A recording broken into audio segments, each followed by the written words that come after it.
Welcome to Prashninchu TV channel.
మన hero,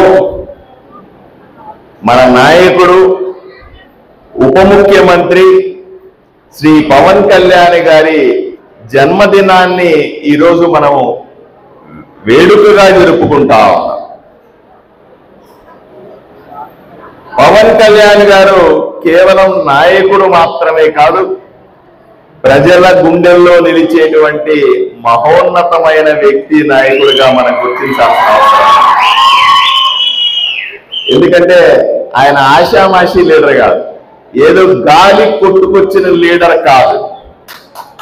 ప్రజల గుండెల్లో నుంచి, ప్రజల అవసరాల్లో నుంచి, ప్రజల కోసమే పుట్టిన నాయకుడు ఆంధ్రప్రదేశ్ లో పవన్ కళ్యాణ్ ఒక పెద్ద గొప్ప వ్యక్తిగా అవతరించాడు అన్న విషయాన్ని మనం అర్థం చేసుకోవాల్సిన అవసరం.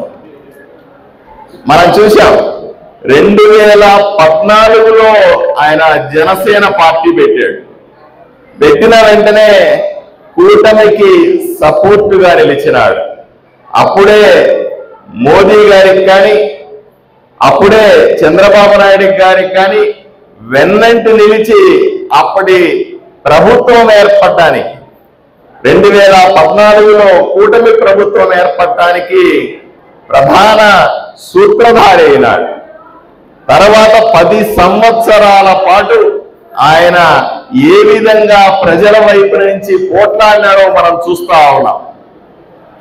ఈరోజు అంచెలంచెలుగా ఎదిగి మళ్ళీ కూటమి ప్రభుత్వంలో ప్రధాన పాత్ర పోషించి, ప్రతిపక్షాలన్నీ అప్పుడు చెప్పినాయి, వైఎస్ఆర్సీపీ ప్రభుత్వం నడుస్తున్నప్పుడు గత 5 సంవత్సరాలు చెప్పినారు, అయ్యా నీకు 2 చోట్ల పోటీ చేస్తే 2 చోట్ల ఓడిపోయినావు, మళ్ళీ నువ్వు ఎమ్మెల్యేగా కూడా గెలవలేవని అవమానించినారు, నువ్వు అసెంబ్లీ గేట్ కూడా తాకలేవని అవమానించినారు, నానా రకాలుగా ఇబ్బంది పెడుతూ మాట్లాడినారు. విశాఖపట్నంలో ప్రజా సమస్యలను పట్టించుకోవడానికి వెళితే ఒక హోటల్లో పెట్టి, హోటల్లో లైట్లన్నీ ఆపేసి రాత్రంతా నిద్రపోకుండా చేశారు. ఆయన ఎన్నో కేసులు పెట్టారు. ఆంధ్రప్రదేశ్ లోకి అడుగు పెట్టలేకపోతే రోడ్డు మీద పడుకొని ఆయన నిరసన తెలిపింది మనకి ఇప్పటికీ కళ్ళ గంట కట్టడి కనబడతా ఉంది.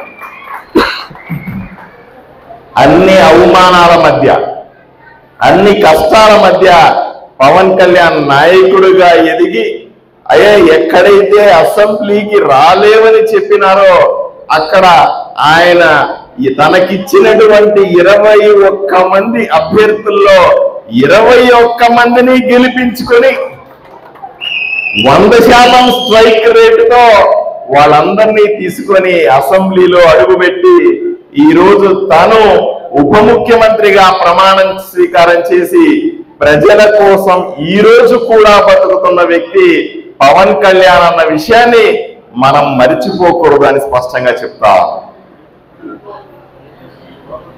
లీడర్ అన్నవాడు ఏ విధంగా ఉండాలి, లీడర్ అన్నవాడు కార్యకర్తలను ఏ విధంగా పట్టించుకోవాలి, లీడర్ అన్నవాడు ఏ విధంగా పరిపాలన చేయాలనికి అసలు సిసలైన నిదర్శనం పవన్ కళ్యాణ్ గారని ఈరోజు చెప్పకుండా ఆపలేక మనం. ఆయన జన్మదిన శుభాకాంక్షలు తెలియజేస్తూ ఆయన జన్మదినాన్ని మనం వేడుకగా చేసుకుంటున్నాం. రాష్ట్రంలో ఉన్నటువంటి 175 నియోజకవర్గాల్లో ఇటువంటి వేడుకలు జరుగుతా ఉన్నాయి. ఆయన ఆయు ఆరోగ్యాలతో 100 ఏళ్లు పూర్తి చేయాలని, మరిన్ని మంచి పదవులు పొందాలని, రాజకీయంగా సినిమా రంగంలో కూడా ఎన్నో మంచి సినిమాలు తీసి రాజకీయంగా మరింత ఉన్నత స్థాయికి చేరుకోవాలని, ప్రతి ఒక్కరికి అండదండగా నిలవాలని మనస్ఫూర్తిగా కోరుకుంటా ఉన్నాను.